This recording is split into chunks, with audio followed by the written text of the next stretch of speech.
चार दोस्त 12वीं पास करने के बाद एक होटल में छोटी सी पार्टी कर रहे होते हैं और बातों ही बातों में चारों डिसाइड करते हैं कि आज से 40 साल के बाद आज ही के दिन 1 जनवरी को हम फिर से यहीं मिलकर पार्टी करेंगे। और हाँ, जो सबसे आखिर में आएगा सबका बिल वही पे करेगा। होटल का वेटर भी ये सब देख रहा था। कहने लगा 40 साल बाद अगर मैं भी यहीं रहा तो आपकी ये पार्टी जरूर देखूंगा। ठीक 40 साल बाद पहला दोस्त होटल पहुंचता है तो देखता है वो होटल अब 5 स्टार बन चुका है। अब वहां पर सब कुछ बदल चुका है। तो एक शख्स उसे पहचान जाता है और कहता है सर बैठिए, मैं आपको पहचान गया, मैं वही वेटर हूं जो अब इस होटल का मालिक बन चुका हूं। वो कहता है क्या बात है। इतने में दूसरा दोस्त आ जाता है। दोनों की बातचीत शुरू होती है कि बिजनेस ग्रो कर गया, सब कुछ अच्छा चल रहा है। दोनों अपनी अपनी बातें शेयर कर ही रहे होते हैं कि तीसरा दोस्त भी पहुंच जाता है, लेकिन चौथा दोस्त अब भी नहीं आया।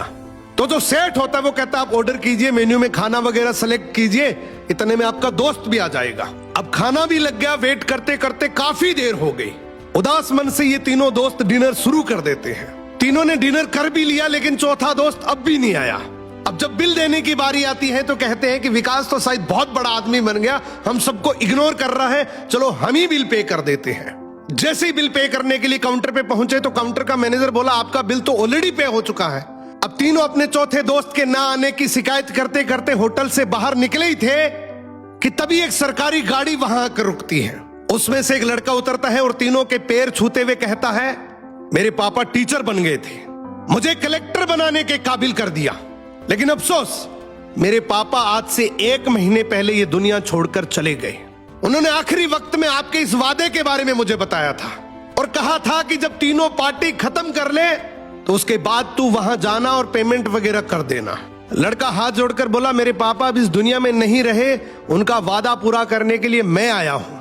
अब ये तीनों नम आंखों से रियलाइज करते हैं कि हम 40 साल बाद ही क्यों मिले, 40 दिन बाद क्यों नहीं मिले। सपनों से हमेशा मिलते रहिए, इससे पहले कि कोई आपका अपना ये दुनिया छोड़कर चला जाए, क्योंकि आदमी सिर्फ एक पानी का बुलबुला है। अब ये रील टेक करो ऐसे दोस्त को जिससे आप काफी टाइम से नहीं मिले और अब उससे मिलना चाहते हो।